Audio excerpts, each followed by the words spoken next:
Olá pessoal, tudo bem? Professor Luiz Felipe aqui. Quero compartilhar com vocês um pouquinho da Olitef, já se planejando para a prova, que é em setembro. E especificamente hoje eu quero conversar com vocês que são do nível 3, tá? Resumindo, a Olitef, que é a Olimpíada do Tesouro Direto de Educação Financeira, né, que é uma Olimpíada muito interessante, já teve 2 anos de execução de prova, 2025 e 2024, qual foi o primeiro ano. Eu, como professor, participei de ambos os anos, e, inclusive, já escrevi meus alunos agora também, né, de 2026, porque eu acho muito interessante a ideia. Educação financeira é algo que veio para ficar na educação de modo geral. Aqui no estado de São Paulo já é fixa, né, na grade pública, mas eu acredito que em breve também vai estar fixa aí na grade particular, porque é algo que eu reflito, inclusive foi minha tese de TCC na faculdade de matemática.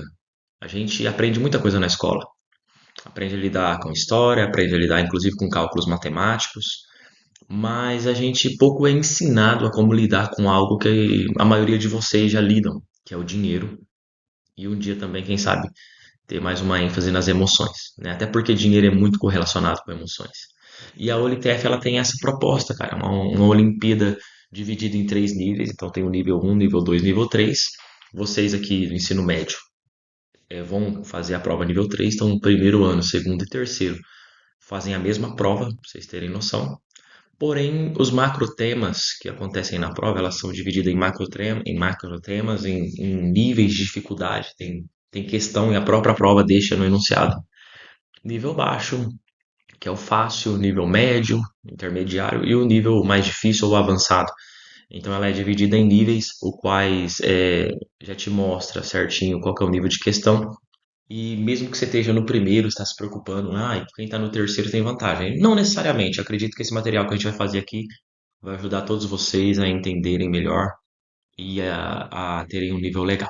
Boa? Então, o objetivo dessa aula aqui é revisar esses macrotemas, mostrar algumas questões que caem, explicar alguns macrotemas que vão beneficiar vocês não só para essa aula em específico, mas inclusive para a vida financeira. Esse é o top da educação financeira. Tudo que você aprende aqui você leva de fato para a sua vida, você já vai usar. Boa? Uma questão interessante aqui no Brasil, cara, 8 a cada 10 brasileiros são endividados. Dinheiro é uma coisa muito séria. Nossa cultura, inclusive, eu acredito que por um erro no sistema educacional, a gente não soube lidar muito bem com esse recurso tão essencial para as nossas vidas. E dinheiro é tudo? Não, mas ele colabora em muito. E a falta do dinheiro traz muitos problemas, preocupações, inclusive doenças. Então, a gente tem que aprender a lidar sim com o dinheiro e eu quero te ajudar hoje aqui. Boa? Vamos falar um pouquinho da Olitef com você? Pessoal, a Olitef é muito legal. A Olitef, ela é uma Olimpíada do Tesouro Direto e ela já mobilizou mais de 2 milhões de estudantes nesses 2 anos. Ela teve praticamente já 1.755 estudantes inscritos em 2025, cresceu 220% em relação a 2024, mais de 13 mil escolas participantes. E eu tenho o orgulho e o privilégio de, nesses 2 anos, eu ter inscrito meus alunos e meus alunos conquistarem medalha de ouro, né? Também conquistamos prata e bronze, mas por meio de muito esforço a gente consegue ser bicampeão aí, nacional. E como que funciona a Olimpíada de Educação Financeira, a Olitef? Cara, seu grande desafio é você. Algo também que eu acho muito interessante. Então, você não está concorrendo só com outros alunos. A sua medalha vem conforme o seu nível de acerto. Então, se você foi muito bem ali colocado, acertou bem, você já vai ter medalha. Ano passado a gente teve inclusive medalha de ouro aqui na escola que eu sou professor em Barbosa, e desses os 1% medalhista de ouro, os melhores 1% medalhistas de ouro ganharam uma premiação em investimento, cara, do Tesouro Direto, que a gente vai falar muito aqui hoje, com uma premiação de R$ 400 em títulos públicos. Ou seja, já uma semente lançada de investimento para esses jovens que vão levar para a vida inteira. E se esse ano esses jovens ganharem novamente, já são mais R$ 400. Então isso vai acumulando, né? E lembrando que é um investimento, então esses R$ 400, meus alunos eram do sexto ano, tinha aluno do sexto, do nono, né? E que ganhou. Esse aluno do sexto, por exemplo, que ganhou R$ 400, agora em 2025, quando ele chegar na sua maioridade, em 2018, esse dinheiro vai ter se multiplicado ali exponencialmente devido à ação dos juros compostos. Então, esse é algo muito interessante, muito interessante. Aliás, antes da gente já começar em definitivo agora, eu quero te deixar uma questão. É a Olimpíada do Tesouro Direto, correto? Então, é interessante que a gente saiba o que que é o Tesouro Direto. Vai permear muitas questões através de títulos públicos. Então agora eu vou passar para o próximo slide, mas já fica aí com você essa sugestão para que você pesquise e estude um pouquinho mais sobre o Tesouro Direto. Boa? Então vamos lá. Vamos lá para o próximo slide.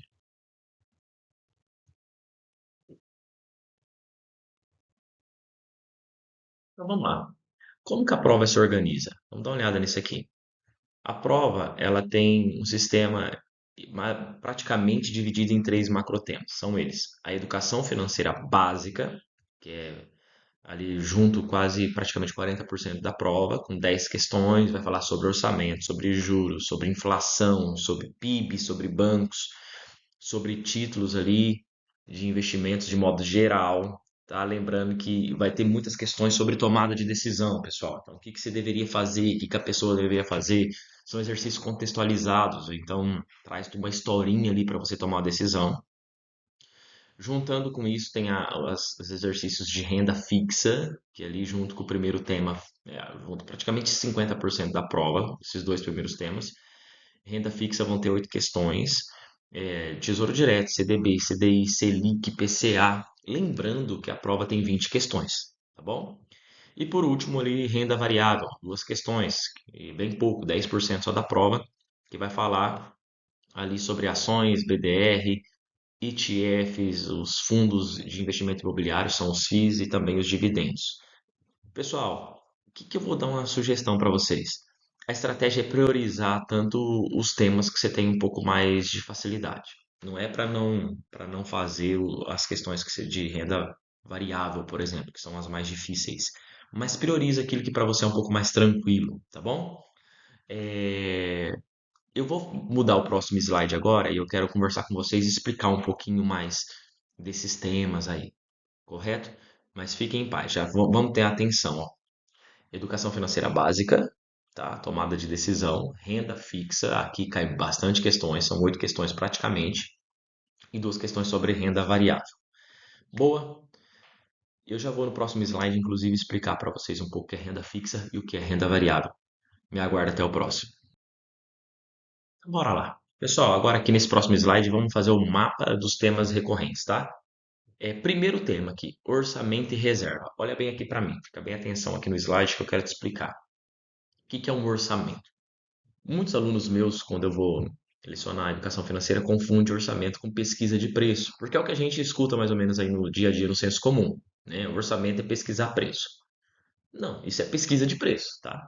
O orçamento praticamente é uma lista, né, um planejamento onde são organizadas as entradas, as saídas de dinheiro e o que vai gerar um confronto entre elas, um saldo. Então, resumindo, o orçamento aqui em educação financeira, fica atento, são as entradas de dinheiro que se chamam para nós receitas. Ó, receitas. Receitas vem da palavra receber, recebimento. Então, toda entrada de dinheiro, né, que é simbolizada pelo sinal positivo, ou seja, seu dinheiro está aumentando, se chama receitas. Toda saída de dinheiro, aqui em administração e em educação financeira, a gente chama de despesas, que é a parte negativa, seu dinheiro está diminuindo. A partir do momento que eu confronto o que eu recebo, o que eu ganhei com o que eu gastei, eu gero um saldo. Saldo é o que sobrou, correto? Já aproveitando aqui, se o que sobrou é maior que zero, ou seja, é positivo, então eu fiquei no azul. Ou ainda, eu tive um superávit. Superávit significa sobra de dinheiro. Por outro lado, se eu fiz esse confronto no meu orçamento e o que me sobrou foi negativo, então eu fiquei no vermelho. Então eu tive um déficit. Vão se acostumando com esses termos, pessoais. Isso é muito interessante para a gente entender. Boa, estamos aqui, primeiro tema aqui já praticamente falado um pouquinho. Próximo tema, porcentagem e parcelamento. Bom, a porcentagem é extremamente aplicável no nosso dia a dia e cai muito na prova. muito, mas cai muito mesmo. A gente vai treinar depois um pouquinho sobre exercícios de porcentagem, mas é interessante que vocês saibam entender, lembrar um pouquinho que eu acredito que vocês sabem já o conceito de porcentagem. Lembrando, porcentagem, como o próprio nome já diz, né? Porcentagem é todo número, um número dividido, olha lá, por 100. Então, é um número dividido por 100. Ela pode se apresentar no símbolo de porcentagem, como você pode se apresentar também em número decimal, aqui é o símbolo da porcentagem, ou pode se apresentar também em formato de fração. Então vamos pegar um exemplo aqui, 5%. 5% aqui, ó, é a mesma coisa que o número 5 dividido por 100, tá? Isso é uma porcentagem, ó, 5, aqui eu vou colocar em formato de fração, dividido por 100. E pessoal, a gente tem algumas estratégias aí para entender um pouquinho de porcentagem, mas por hora eu só quero fazer uma noção direta aqui e básica, tá? Então, o que que acontece? Muitas vezes a gente tem desconto em porcentagem, isso aqui é extremamente aplicável. O que que acontece quando eu tenho desconto? O meu preço diminui. Todas as vezes que eu tiver desconto, o meu preço vai diminuir. Por outro lado, que o pessoal normalmente chama de juros, né? Mas não, é um aumento ou um acréscimo. E quando eu tenho um aumento ou um acréscimo em porcentagem, o meu preço aumenta, ou meu valor aumenta, ou meu salário aumenta. Tem exercícios assim, a pessoa ganhava R$ 1.000, você vai ter um aumento de 20%. Qual vai ser o novo salário? Então, a gente tem que entender que o salário dela vai aumentar, tá? Depois a gente vai para aquilo que é um pouco mais complicadinho, que são os juros compostos, aqui o tema 3, tá? Juro composto e crédito. Pessoal, o juro composto é o famoso juros sobre juros, tá? Existem duas modalidades praticamente de juros. É o juro simples, que é um juro linear, tá? É um juros que ocorre, ou seja, um aumento que ocorre somente sobre o valor inicial. E existe o juro composto, que o juro composto ele acontece sempre um aumento sobre o valor inicial mais os juros gerados, ou seja, sobre o montante. Montante é o resultado do valor inicial que você colocou, que a gente chama de capital, tá? Mais o dinheiro que ele rendeu. Então vamos fazer um exemplo aqui para não ficar tão abstrato. Vamos supor lá que você investiu R$ 100 lá na caixinha do Nubank hoje. A caixinha do Nubank está pagando 1% ao mês. Daqui a um mês, você já não vai ter só mais R$ 100 lá no seu investimento. R$ 100 era o capital, o dinheiro que você investiu. Você vai ter R$ 100, R$ 101. Por quê? R$ 100 que é o seu capital que você investiu, mais R$ 1 de juros. Tá? Qual que é o seu montante então? R$ 101. No juros, sistema de juros compostos, o que vai acontecer no seu segundo mês? Não vai incidir mais juros somente sobre o 100, tá? Vai incidir juros sobre o valor final, sobre os R$ 101. Então, repara que isso vai sempre aumentando ali no decorrer do tempo. E isso é o juro composto, isso é o juro sobre juros, tá? E o juro composto aqui na Unitef, ele já vai aplicar também muito sobre o crédito. Pessoal, grava o que eu estou falando aqui. Ó. O que que significa crédito? Crédito significa empréstimo. Então, qual que é o maior segmento que a gente vê aí do crédito? É o cartão de crédito, né? E um erro muito grande aí do brasileiro é achar que o valor, o limite do cartão de crédito é um dinheiro dele. Não, cartão de crédito é um cartão de empréstimo. Então, aquele dinheiro, na verdade, é de uma instituição financeira que te permite usar desde que você devolva esse dinheiro. E a partir do momento que você não devolveu esse dinheiro pagando a fatura, que é o nome dado, né? Você vai entrar num crédito rotativo, ou seja, você vai começar ali a incidir juros sobre a sua dívida. E a dívida do cartão de crédito no Brasil é mais de 400% ao ano, é uma das maiores, está ali entre as três maiores de todo o planeta. É assustadora, tá bom? Então, vamos ter esses dois conceitos aqui para entender juros composto e crédito. Fechou. Agora o próximo tema aqui, tema 4: inflação, PIB e bancos. Isso se dividindo ali pelo custo de vida, crescimento e o SFN. SFN, pessoal, é o Sistema Financeiro Nacional. Vamos por partes. Vamos falar primeiro um pouquinho aqui, então, da inflação, tá? A inflação, pessoal, ela é muito fácil para te explicar. É o aumento generalizado dos preços dos produtos base. Eu gosto de usar um exemplo e eu acredito que esse exemplo também vai ser eficiente para você.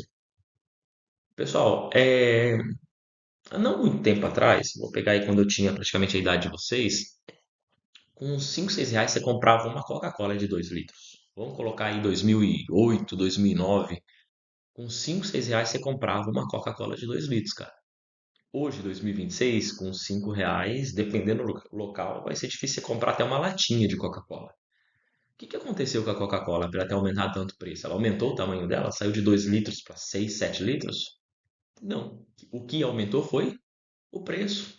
Isso é inflação, pessoal. Eu acho que eu estou usando o exemplo da Coca-Cola, mas só para você entender, tá? Você pode pegar, por exemplo, o café. Olha como que o café aumentou o seu preço aí praticamente quase que 100% nos últimos anos. Então, café que custava aí 15 reais um pacotinho de 500 gramas aqui na nossa região, hoje tem café de 27, 28, até 30 reais.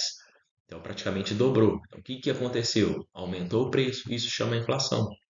E o que que a inflação gera para nós? Ela diminui o nosso poder de compra. O que que é poder de compra? Então, com 100 reais, há 10 anos atrás, eu tinha capacidade de ir no supermercado e comprar uma quantidade X de alimento. Hoje, com os mesmos 100 reais, eu compro menos coisas. Então, conforme o preço dos produtos mais sobem, aumentam, o meu dinheiro perde a capacidade de comprar produtos. Então, perde o poder de compra, beleza? E isso gera o que a gente fala de custo de vida. Custo é aquilo que gasta, que você vai ter que desembolsar. Então, quanto mais altos preços, maior meu custo de vida. Inclusive, a gente compara. Às vezes, morar aqui em Barbosa, o pessoal fala, não é tão bom, mas o custo de vida é baixo, a água é baixo, o supermercado aqui tem preços bons. Às vezes, morar numa outra cidade que com o mesmo salário talvez você consiga comprar menos coisas, tá? Devido ao custo de vida. Também o que acontece ali agora, a gente vai falar um pouquinho do PIB. Isso é muito interessante. O que que é o PIB? O PIB é o Produto Interno Bruto. Observa que a educação financeira ela é tão excelente, tão top, pessoal, que ela aborda uma interdisciplinaridade. A gente vai falar de várias outras componentes aqui, principalmente geografia e etc., história, não só matemática, tá? Então, o Produto Interno Bruto é tudo aquilo que um país, no nosso caso o Brasil, gerou de riqueza durante um determinado período. Normalmente se faz essa análise em um ano. Boa, então tudo aquilo que o Brasil gerou de serviço, de dinheiro através de serviço, de produto, de exportação, é somado e é dado PIB. E o que isso aí tem a ver com inflação? Pessoal, quanto mais, quanto maior um cenário econômico, por exemplo, em que o país mais produziu, então gerou mais riquezas. Se gerou mais riqueza, gerou mais emprego. As empresas estão ali com a sua capacidade alta, gerando cada vez mais empregos. Você está gerando mais emprego? Tem gente com mais dinheiro no bolso, concorda comigo? E agora eu quero te fazer uma análise, cara. Eu sou professor também de administração, alguns alunos aqui que estão assistindo são meus alunos de administração e observa o que eu vou te falar aqui. Se você entender o que eu vou te falar agora, você vai ter entendido muito do que é o mercado e vai ter entendido muito do que é o princípio básico da economia, tá? Presta bem atenção. Existe um homem no passado chamado Adam Smith e ele falou que a economia ela é permeada por uma regra, por uma lei, que se chama Lei da Oferta e Demanda. O que é lei da oferta e demanda? Quanto mais se tem de oferta, quanto mais se tem de produto, vou colocar um exemplo para você, mais de produto no mercado, é menor o seu preço. Repara que eles estão sempre na contramão. Quanto mais produtos, menor o preço. Por outro lado, quanto menos produtos se tem no mercado, maior o seu preço. Para você entender, eu formulei uma frase que eu digo assim: quanto mais raro, mais caro. Isso, inclusive, para nós, como profissionais. Quanto mais raro se é, mais as pessoas estão dispostas a pagar por aquilo que você oferece. Então, o que que acontece muito? Vamos continuar o cenário, tá? Então, o Brasil ali, tá, vamos supor que o Brasil pegou um cenário econômico de que o PIB está aumentando, gerando mais riquezas, gerou mais emprego.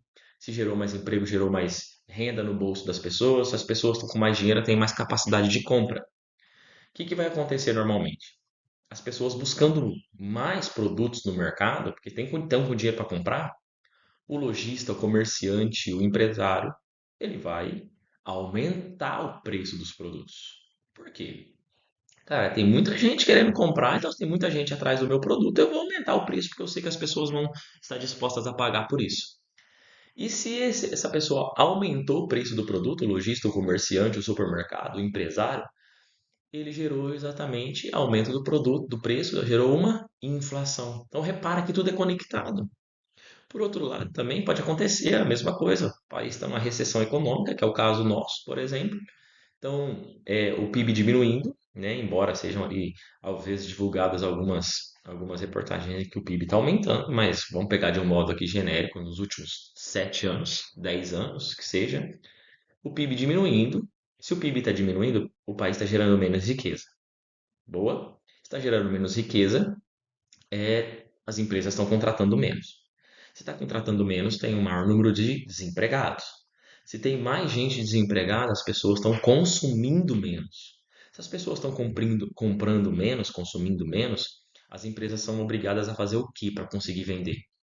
Abaixar o preço dos produtos. Então, se elas abaixam o preço dos produtos, aí que tem uma diminuição na inflação.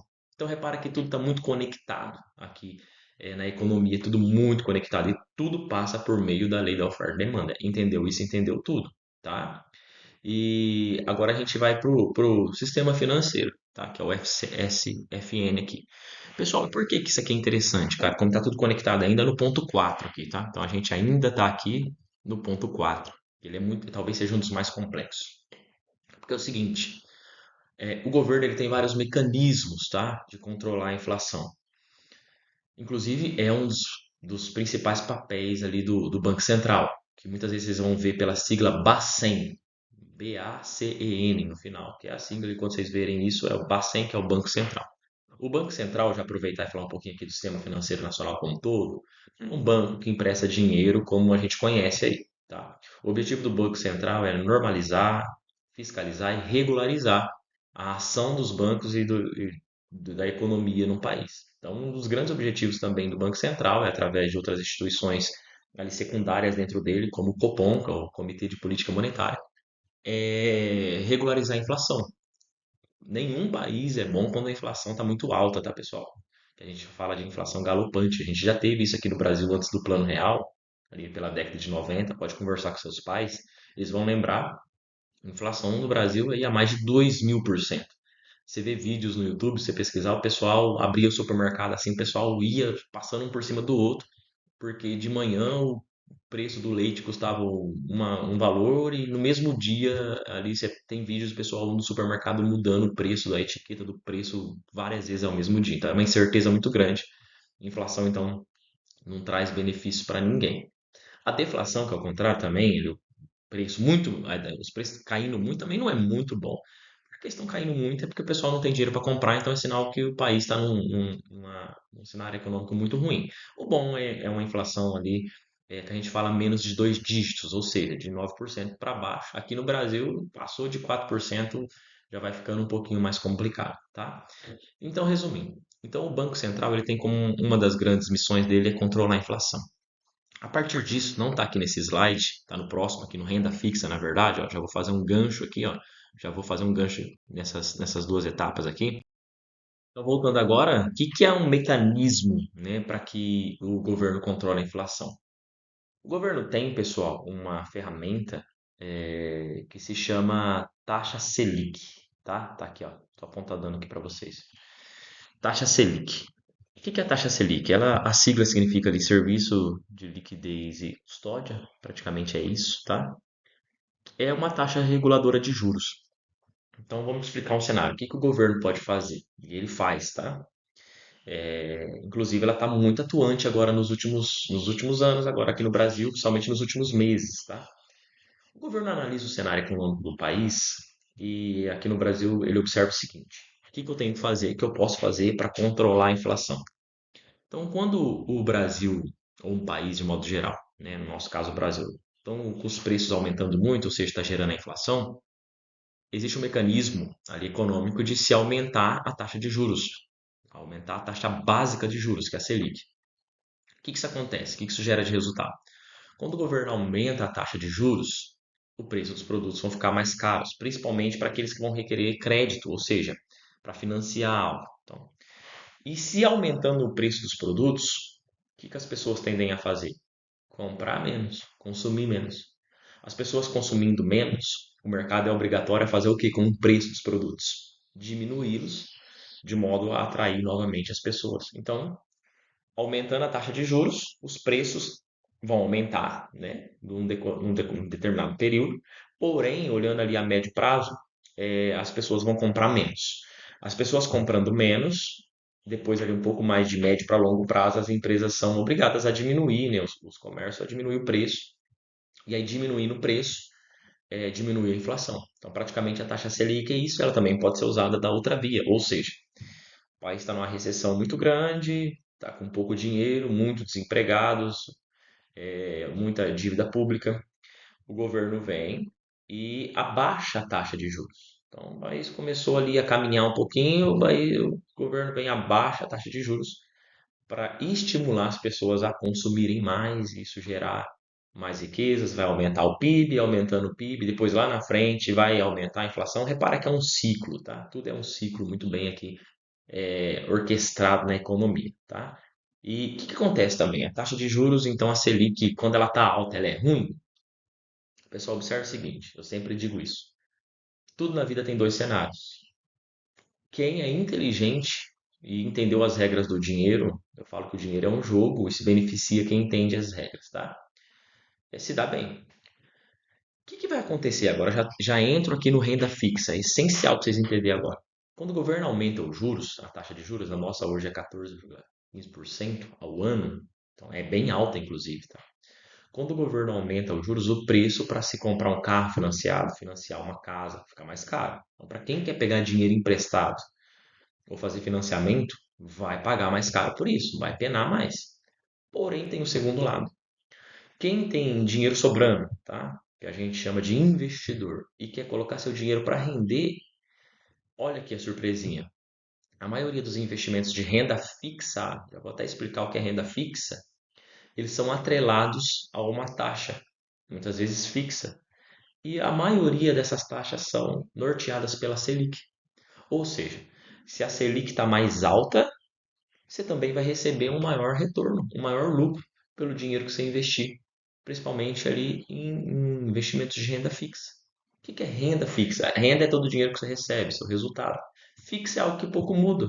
Colocou ali um retorno que o banco vai te pagar, o próprio governo, através de títulos públicos, vai te pagar ali a Selic, então 14,15% ao ano é o que você vai receber.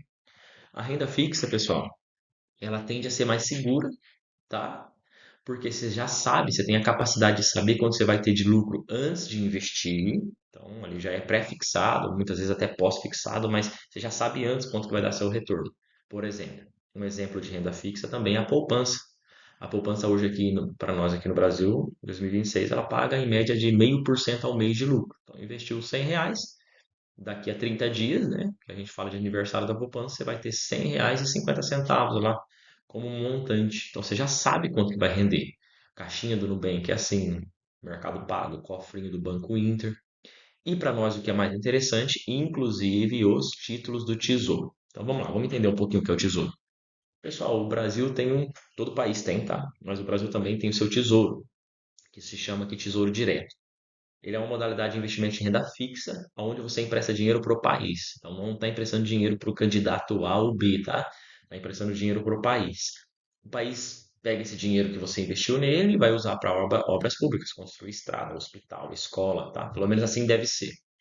E em troca, ele vai te pagar ali um lucro, tá? Então, lembra que eu vou te falar uma frase aqui que, inclusive, ajuda você a entender ali o item 2 aqui desse slide. O juros é um aluguel do dinheiro.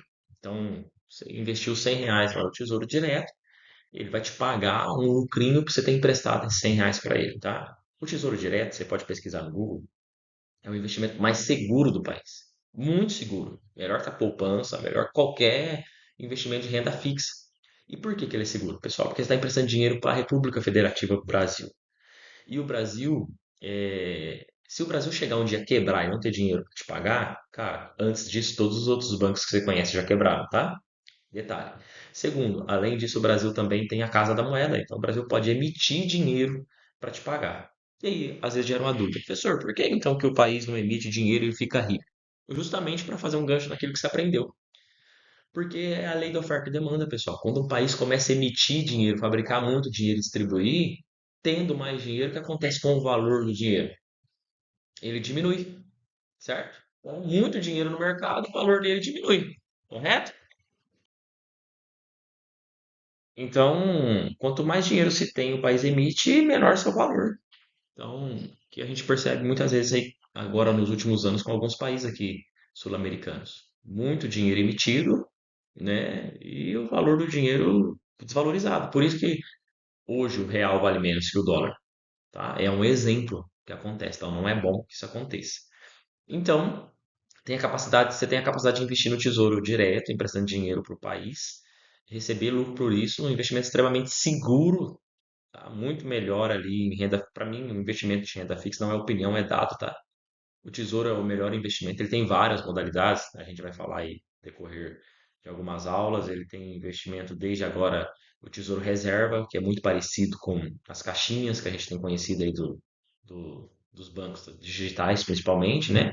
Ele tem tesouro Educa Mais, tem tesouro, tem objetivo de você se aposentar, tem tesouro atrelado à inflação, que é o IPCA, e tem vários outros, tá? Muito bom, inclusive. Agora o próximo item aqui, o que é CDB, que também é um investimento em renda fixa.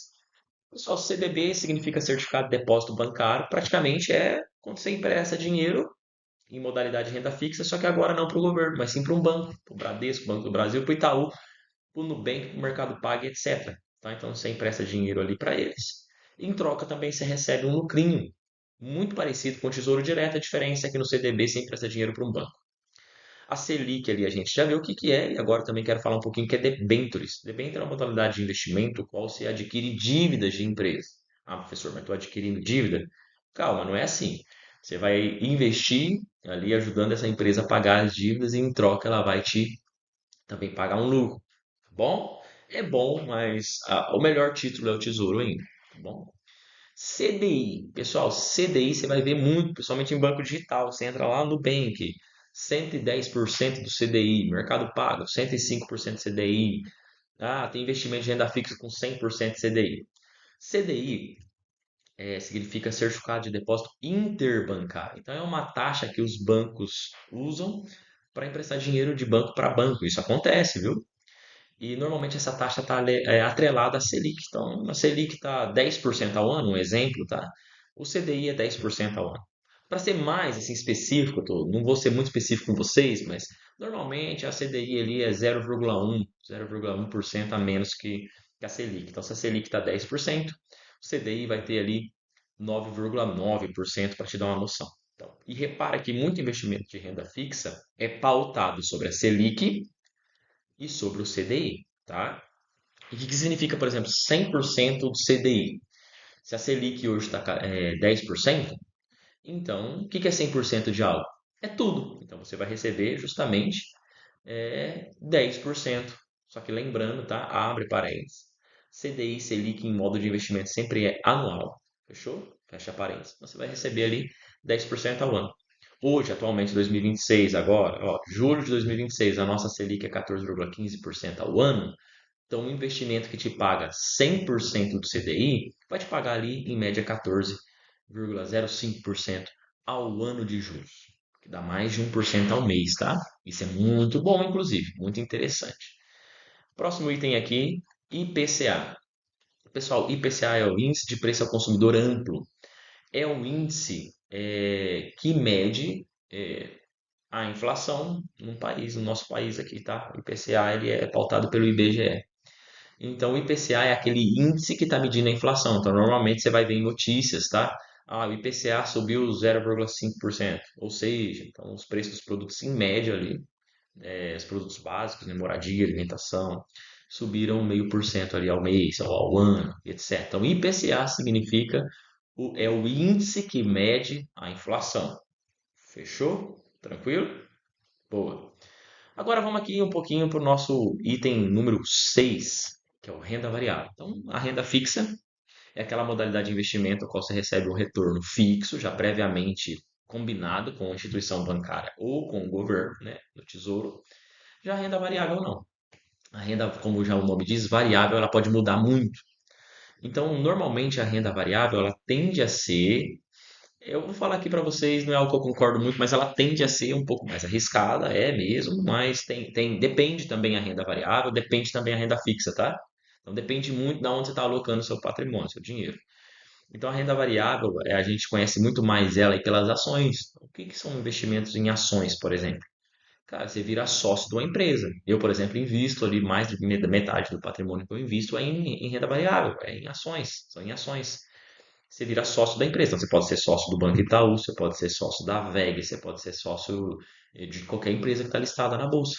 Então, você compra ali um pedacinho, né, dado em um pedacinho ali que chama cota, você compra uma cota e você vira sócio dela e tem direito a receber todos os resultados dela ali, tá? Só os positivos, só o lucro, ela reparte o lucro com você, tá? E ela também tende a se valorizar durante o ano ou se desvalorizar, depende da empresa, tá? O que é interessante da renda variável é que é, professor, qual que é uma boa ação para investir? Às vezes eu ouço. Pessoal, boas ações são pautadas em boas empresas.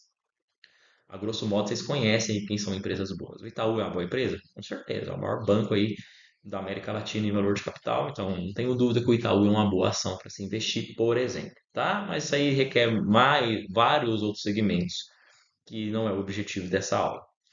Outra questão que inclusive caiu na prova do ano passado, o que que é o BDR? Pessoal, BDR, para traduzir para vocês, explicar, né? O BDR é quando aqui no Brasil, você compra ações de empresas estrangeiras. Então, você vai lá na bolsa, a Bolsa de Valores do Brasil. Inclusive, acho que é bom a gente falar um pouquinho de Bolsa de Valores antes, tá? O que que é Bolsa de Valores? Aqui no Brasil, a gente só tem uma, que fica lá em São Paulo, que se chama B3, Bolsa Brasil Balcão, tá? Por isso B3. A bolsa de valores é o local aonde são negociados investimentos, tá? Na maioria das vezes de renda variável. Então é através desse balcão, ou seja, desse local que a gente negocia e compra ações, vende ações e outros títulos, fundos imobiliários e FIAGro, que são fundos de investimento do agronegócio. Então a bolsa de valor é o lugar, o local aonde você faz compra e venda desses ativos, tá? Hoje, muito mais prático, tudo pelo seu celular, através de uma corretora, através de um banco, você consegue investir na bolsa de valores. Então, o local onde você faz essa transação só existe uma e é lá localizada lá em São Paulo. Boa? Voltando. Então, no BDR, são aquelas empresas, por exemplo, a Coca-Cola. A Coca-Cola tem sede aqui no Brasil, né? A sua sede principal, sua matriz, ela é americana. Mas você consegue comprar uma ação da Coca-Cola aqui na Bolsa de Valores do Brasil, na B3, por exemplo, mas você vai estar comprando uma BDR, ou seja, está comprando como se fosse uma filial da Coca-Cola, tá? Então, dentre outras, então, são empresas estrangeiras que você consegue negociar na Bolsa de Valores brasileira. O que que é o ETF? É um investimento muito interessante. O ETF, tá? É o modo quando a gente fala, é uma cesta de investimentos. Como, por exemplo, eu invisto no ETF lá nos Estados Unidos, que ele tem as 500 maiores empresas dos Estados Unidos dentro desse pacote, cara. Então você compra um ativo, ou seja, um investimento, e você está querendo ou não tendo um pedacinho das 500 melhores empresas dos Estados Unidos, tá? Já tem no Brasil também, o ETF também, tá? Então você consegue, é uma cesta de investimentos, mas de renda variável. O que que acontece aqui com a ação, com a renda variável, com o BDR, com o ETF? Hoje você pode ter pagado R$ 15, amanhã pode estar 11, pode estar R$ 1, como pode valorizar. O que eu gosto de falar, pessoal, é que o investimento em renda variável a gente sempre tem que olhar no longo prazo. É o grande segredo do dinheiro, é o tempo, tá? Então, a boa ação, eu não me preocupo se ela aumentou, se ela diminuiu amanhã, mês que vem ou no semestre. Eu vou me preocupar ela num longo prazo. É onde elas tendem a demonstrar maiores resultados, tá? O que que é o FII? FI é o Fundo de Investimento Imobiliário. Pessoal, isso aqui é muito interessante. É um investimento de renda variável que você tem a oportunidade de ser sócio de empresas que investem em setor imobiliário, de empresas que têm galpões logísticos, como o do Mercado Livre, por exemplo, lá onde o Mercado Livre está se instalado, você recebe o aluguel todo mês daquele barracão, de hospitais, de shopping, etc, cara. É muito interessante, tá? Então você compra ali uma cota e você tem a oportunidade de ser sócio dessas empresas que alugam seus galpões, suas estruturas para outras empresas. Então você recebe todo mês ali um aluguel, e é todo mês mesmo. Você recebe esse valor que se chama dividendo. Grave esse nome, porque dividendo é repartição do lucro dessas empresas com você. Fechou? Principalmente na renda variável.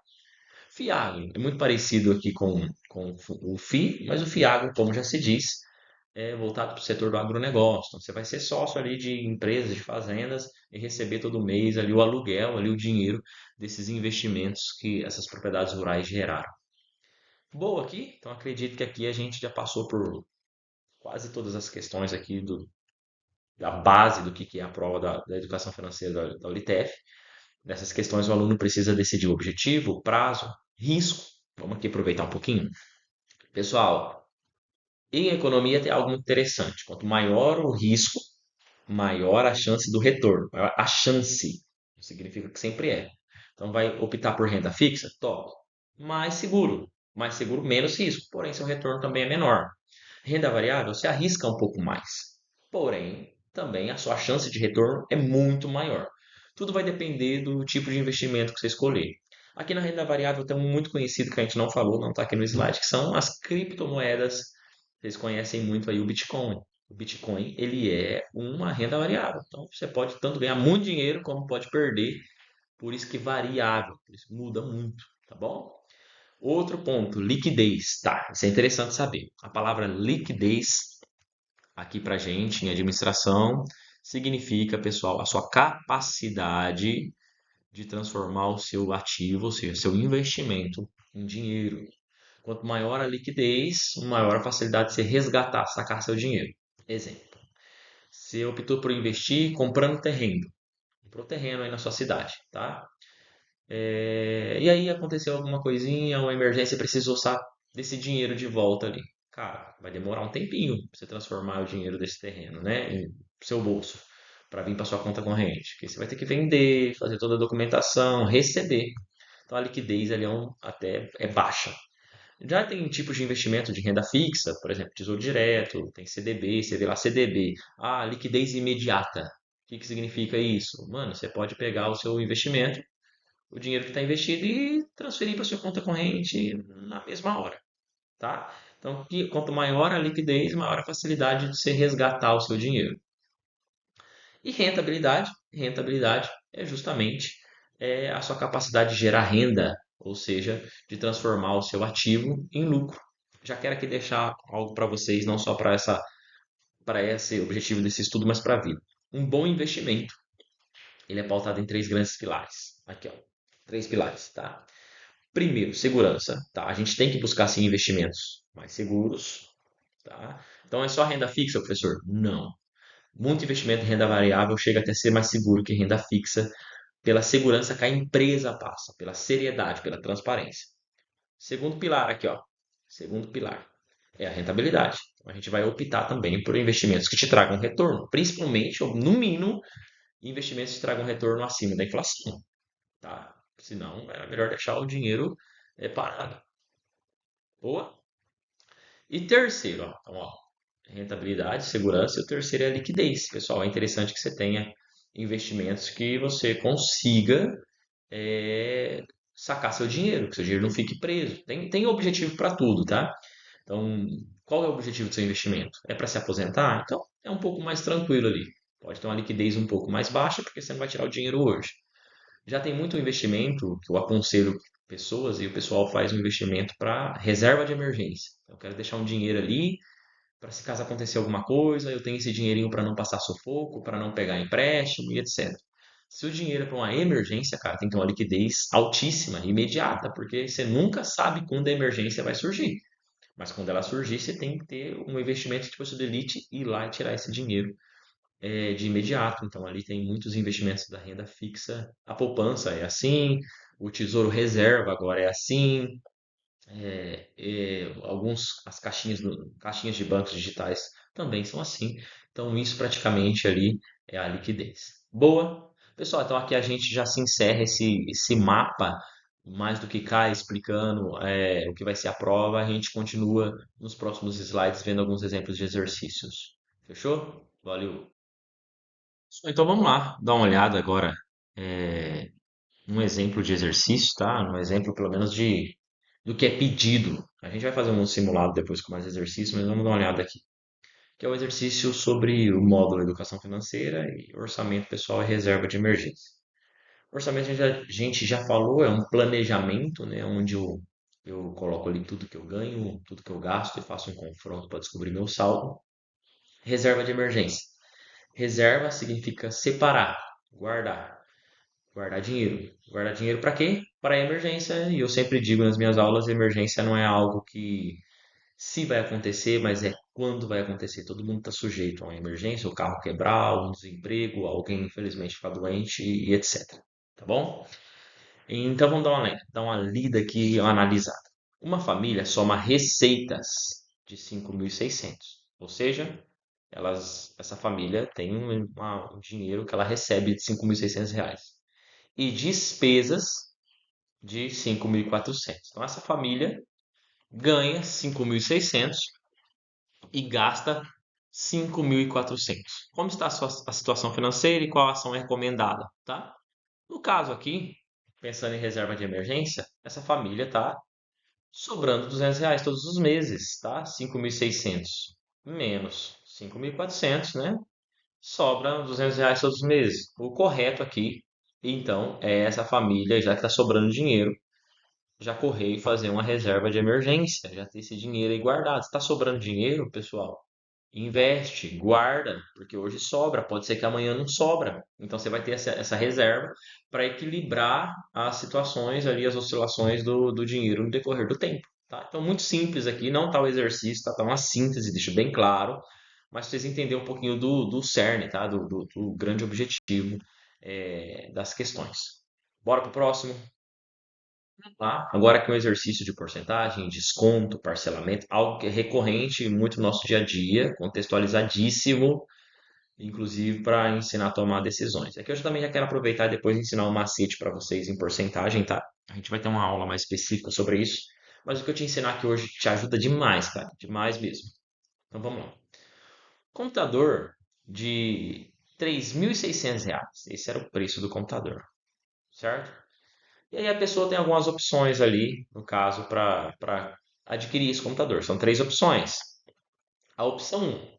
Na opção 1 ele vai pagar à vista. O que que significa à vista? Vai pagar de uma vez. Então, esse termo à vista significa na visão. Então, a pessoa, para quem está te vendendo ali, ele vai ver o dinheiro de uma vez. Por isso que é à vista. À vista com 10% de desconto. Tá? Então, se vai ter desconto, o preço vai ser menor. Agora, é o seguinte, vamos quebrar esse exercício em etapas, que é o que eu até aconselho meus alunos fazerem matemática e educação financeira. Então, se ele custa 3.600 aqui na opção 1 e ele vai ter 10% de desconto, ele vai pagar 10% menos. Então, eu tenho que descobrir, primeiro passo, quanto que é, pessoal, 10% de 3.600. Tem uma dica. Observa bem aqui comigo, ó, na tela. Todas as vezes que você tiver que achar 10% de um número que termina em zero, grave o que eu estou falando. Todas as vezes que você tiver que achar 10% de um número que termina em zero, basta você apenas retirar o último zero. Olha que simples. 10%, só tira um zero. Então, quanto que é 10% de 3.600? Então, você vem aqui, ó, vou até escrever, né? 3.600 é o número, termina em zero, né? Termina em zero. Então, 10% de 3.600, você só vem e tira esse último zero. Então, 10% de 3.600 é 360. Então, ele vai ter ali um desconto de R$ 360. Como que eu faço agora para descobrir, então, quanto que ele vai pagar? 3.600 menos 360. Desconto sempre é menos, correto? Sempre deixa o preço menor. E 3.600 menos 360, aqui, ó, direto, já vai dar 3.240. Então, esse é o preço na opção 1, tá? Esse é o preço que ele vai pagar na opção 1. Boa. Agora, vamos fazer o seguinte. Vamos dar uma analisada, que é a opção 1. Vamos dar uma analisada no preço da opção 2. Já a opção 2, vou até mudar a cor do marca-texto aqui.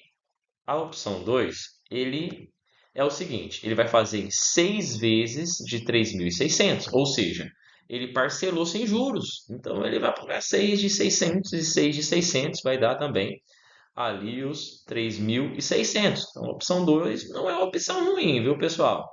Porque ele não está pagando nada a mais de juros por parcelar esse preço em várias etapas. E a opção 3? Já a opção 3, ali o exercício fala que ele vai pagar 36 parcelas de 310. Quanto que ele vai pagar? Eu teria que multiplicar 36 vezes 310. No nosso caso aqui, vai dar 3.960. E ali o exercício ele fala o seguinte, para a gente elencar ali qual que são da opção mais barata para mais cara. Então aqui no nosso caso ele já está meio que organizadinho, né? A opção mais barata é à vista, né? Lembrando que barata é de menor preço. Depois você parcelar em 6 vezes sem juros, 6 de 600 é a segunda opção. E no caso, parcelar em 36 parcelas fica bem mais caro, né? Pessoal, eu até deixei algo escrito aqui para você observar, que é um erro recorrente de alguns alunos. O pessoal observa a parcela. A gente nunca observa a parcela. A gente sempre vai analisar o mais em conta, o mais barato, o valor total. Isso é um erro de muita gente, viu? Ah, mas tá bom, tá parceladinho aqui, um monte de parcela, vou pagar bem menos, aqui eu vou pagar 110, aqui na de cima eu pagaria 600, então aqui tá saindo melhor para mim. Negativo. No decorrer do tempo, no valor total, você pagou ali R$ 360 a mais. Então, praticamente, você pagou quase mais de 3 parcelas a mais aqui, optando por esse parcelamento de 36. Boa, lembra, o grande fator do dinheiro é o tempo. Quanto mais parcelas, na teoria, tende a ser mais caro. Bora para o próximo? Pessoal, então vamos lá agora um exercício aqui de juro composto e o uso responsável do crédito. Lembrando, juros compostos é o juros sobre juros, né? E o crédito é o dinheiro que você faz, que você pega emprestado, seja através de uma compra parcelada, ou seja através mesmo de um empréstimo, de um financiamento e etc. Vamos lá para o exercício? Júlia deixou uma dívida de R$ 1.200. Então a Júlia tinha uma dívida de R$ 1.200 no cartão.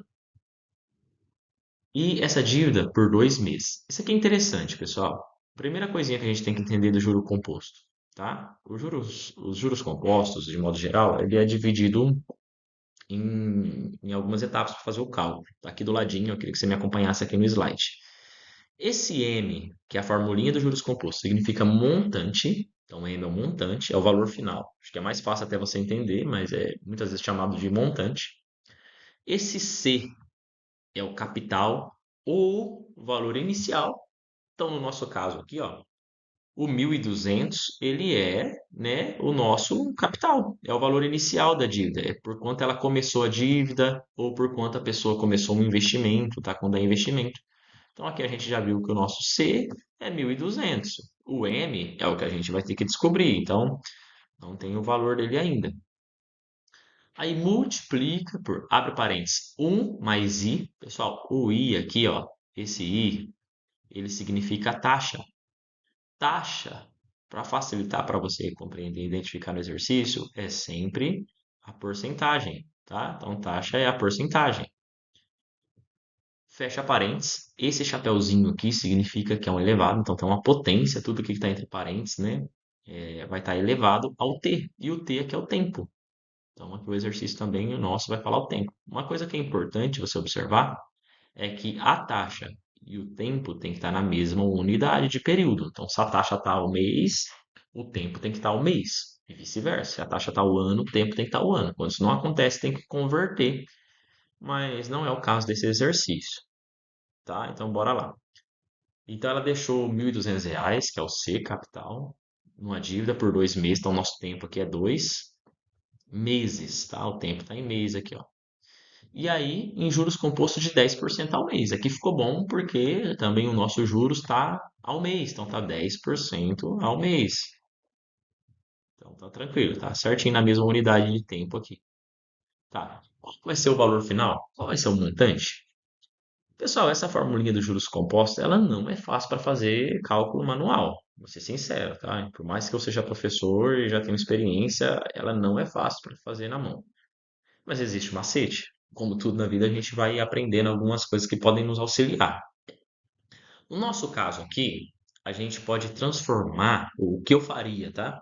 Eu transformaria esse cálculo em um juro simples. E como a gente já aprendeu aquela regrinha do 10%, que eu já comuniquei para vocês anteriormente, né? 10% de um número que termina com zero é só tirar o zero. E quando não termina com zero, você coloca uma vírgula antes do último número, tá? Transforma ele em decimal, fica fácil também. A gente poderia transformar esses juros compostos em juros simples. O que que você faria? Você pegaria o 1.200, que é o valor, certo? O valor ali é o capital, e multiplicaria ele pela taxa. Olha como que fica simples. Qual que é a taxa? 10%. Então, eu faria ele vezes 10%. Bom, fica fácil aqui, porque a gente já sabe que 10% de 1.200 é 120. Concorda comigo? Não é só tirar um zero aqui, ó. 120. Então, 120 é o que rendeu esse, é o valor que no caso aqui não rendeu, aumentou, né? É o valor que essa dívida gerou em um ano. Então, 10% de 1.200, que é 10% ao mês, em um mês, vai ter aumentado a dívida dela em R$ 120. Então, qual foi a dívida dela no final desse um ano? Era o valor que ela já tinha de dívida, mais os juros. Concorda comigo? Então, era 1.200 que era a dívida, mais os juros de 120. 1.200 mais 120, olha que legal. 1.320. Então, no final de um ano, ela ficou com uma dívida de 1.320. Olha lá como que aumentou a dívida dela. Boa. Porém, no final de um ano não, pessoal, me perdoa. No final de 2 meses. Então, no final do primeiro mês ali, ó, a dívida dela foi para 1.320. No final do primeiro mês. Mas o exercício pede 2 meses. Então, qual que vai ser a dívida dela no segundo mês, no final do segundo mês? Qual que é a dívida dela atual agora? Começando o segundo mês. Então, qual que é a dívida dela? Já não é mais 1.200, concorda comigo? É 1.320. Então, agora a gente vai fazer os juros em cima do 1.320. Então, eu estou aqui. Essa é a dívida dela atual, 1.320. Quanto que é de juro ao mês? É 10%. Então, agora a gente tem que achar também quanto que é 10% de 1.320. Seguindo a lógica, né, da qual eu compartilhei com vocês, 10% de um número que termina com zero, é só vir aqui e cortar esse zero. 10% de 1.320 é R$ 132. Então, no segundo mês, rendeu um juros ali, incidiu um juros de R$ 132 para ela. Qual que é a dívida final dela, então? É a dívida dela, certo? No começo do segundo mês, mais os juros que gerou. Então, a dívida era 1.320 aqui, mais os juros, que é de 132. 1.320 mais 132, me perdoa aqui pela escritinha horrível nos slides, mas é justamente 1.452. Então a gente consegue, através desse mecanismo, transformar exercícios de juro composto para conseguir ser calculados ali na mão, porque lembrando, a prova da OITF ela é impressa, tá, pessoal? Ela não é online. Então, não tem como usar um recurso externo ali, calculadora não pode no dia. Fechou? Então tá feito aí, é uma estratégia, principalmente quando o tempo é curto. No nosso caso aqui, só 2 meses dá para montar isso. Quando o tempo for muito extenso, muitos meses, anos, aí fica um pouco mais trabalhoso, complicado. Porém, nesse caso da Olitef, os tempos são os períodos bem mais curtos, tranquilos. Boa? Fechou então? Bora lá para a próxima. Então, retomando então agora, mais um exercício, agora um exercício sobre inflação, poder de compra e PIB. Eu já vou direto aqui explicar para vocês, lembrando, tá? A gente vai fazer depois uma correção dos simulados aí. Então fiquem tranquilos, a gente vai ter mostrando um outro vídeo só com os exercícios. Aqui é mais para vocês entenderem o que cai nessa prova. Agora aqui ele te dá alguns valores. Ele fala assim que a cesta básica no ano um custava R$ 200, no ano 2 210 e no ano 3, 231. O que que aconteceu então aqui? O preço foi aumentando de um ano para o outro. Então, se o preço dos produtos da cesta básica aumentaram, aumentou a inflação. Esse é o cerne da pergunta. E nesse exercício ele quer saber qual que foi o índice percentual, ou seja, qual a porcentagem que aumentou de um ano para o outro. Então, ali tinha as alternativas, mostrando para vocês eram a porcentagem, devido à porcentagem que aumenta de um ano para o outro, ou seja, qual que é a inflação, correto? Porque a inflação é medida em porcentagem. Por isso que o entendimento de porcentagem é extremamente essencial para os conteúdos dessa prova, não só quando você fala de juros, mas também quando você vai falar de inflação, tá? Então vamos lá. Repara o seguinte, que é a primeira coisa que a gente tem que fazer. A gente tem que entender qual a porcentagem que aumentou do ano 2 para o ano um. Então, o ano 2, 210, o ano um, 200. A gente sempre faz essa comparação, pessoal. É simples, não precisa ficar com medo. Ó, quanto que aumentou do ano para o outro? Aumentou uma continha de menos do ano 2 menos o valor do ano um, 210, menos 200. Então, de um ano para o outro aqui, do ano 2 para o ano 1, aumentou R$ 10. Tranquilo, uma continha simples aqui. Porém, as alternativas, elas não vão estar em R$ 10, elas vão estar em porcentagem, porque a inflação ela é medida em porcentagem. Agora, então, a gente teria que descobrir R$ 10 é quantos por cento dali de 200. Então, R$ 10 é quantos por cento de 200. Pessoal, e por que que eu tenho que achar quanto que é de 200 e não estou achando quanto que é de porcentagem de 210? Porque esses R$ 10 aqui, ó, que é a diferença entre eles é o quanto aumentou do ano 1 para o ano 2. Então eu sempre vou comparar com o ano mais antigo, um período menor, tá bom? Período maior, me perdoa. Então, com o ano mais antigo, no nosso caso aqui, com aquele que está mais longe, então o ano 1. Então eu tenho que achar quanto que é R$ 10 de 200. Para a gente fazer isso, tem uma metodologia bem simples, pessoal. Grava isso daqui, ó. Você vai pegar o valor que aumentou, que diminuiu, ou seja, que você quer achar, e dividir sempre nessa ordem. Dividir pelo fator qual você está comparando. Então, eu estou comparando com o ano 1, ou seja, do ano 2 aumentou R$ 10. Para o ano 1, aumentou quantos por cento? Eu estou comparando com o ano 1, não com o ano 2. Então, sempre esse ano, o valor desse ano que está comparando, ele fica no denominador, fica embaixo. Então, transformei numa fração. E a gente sabe que toda fração ela é uma divisão. E por que que eu gosto de fazer em fração e não já montar direto como divisão? Porque olha aqui, ó o macete, zero em cima, zero embaixo, eu já corto. Então aqui ficou 1 dividido por 20, correto? Esse eu vou fazer um pouquinho mais lento, mas os próximos eu já vou fazer mais rápido. 1 não dá para dividir por 20, então a gente acrescenta um zero aqui. Para acrescentar um zero aqui tem um preço, a gente acrescenta um zero aqui, quociente, e uma vírgula. Porém, surtiu um problema. Qual que foi o problema? Mesmo acrescentando um zero aqui nesse 1, ele ainda é um número menor do que 20. Então, não posso dividir. O que eu tenho que fazer então? Professor, acrescenta um novo zero aqui, até esse número ficar maior do que o número que está na chave. 100 é maior que está na chave? É, mas tem um preço. A matemática tudo tem um preço. Como eu tive que acrescentar novamente um zero, agora eu acrescento um zero também aqui, tá? No quociente. Por que que eu não acrescento vírgula? Porque não existe nenhum outro número com duas vírgulas. Nenhum número com duas vírgulas. Eu já acrescentei uma, então agora em diante eu só acrescento zero. Não preciso mais colocar vírgula. E 100 é maior que 20, não dá para dividir. Então, 100 dividido por 20 é 5. 5 vezes 20, né? 100. 5 vezes 20, 100. E 100 menos 100 dá zero. Então já achamos aqui, ó. Do ano 2 para o ano 1 aumentou 0,05. O que que significa 0,05 em porcentagem, professor? Porque não está em número decimal as alternativas. Pessoal, tem um macete. Presta atenção aqui agora. Olha aqui. Quando o número for menor que 10, tá? A porcentagem menor que 10 sempre vai estar nesse padrão, ó. Por exemplo, 0,05. Então tem um zero, a vírgula e duas casas decimais, ou seja, duas casas após a vírgula. Exemplo, olha aqui para mim lá. Vamos lá no slide. 7% em número decimal. Como que ficaria? Sempre esse padrão. 7 é menor que 10? Obviamente é. Então vai ser sempre esse padrão, ó, 0,0 e esse número, o mesmo número. No caso aqui, 7. Então, 0,07. Olhando por esse sentido, então, esse 0,05 corresponde a qual porcentagem? 5%. Esse é o padrão, ó. Já fazendo um adendo já para ajudar vocês, e quando o número for maior ou igual a 10, tá? 10%.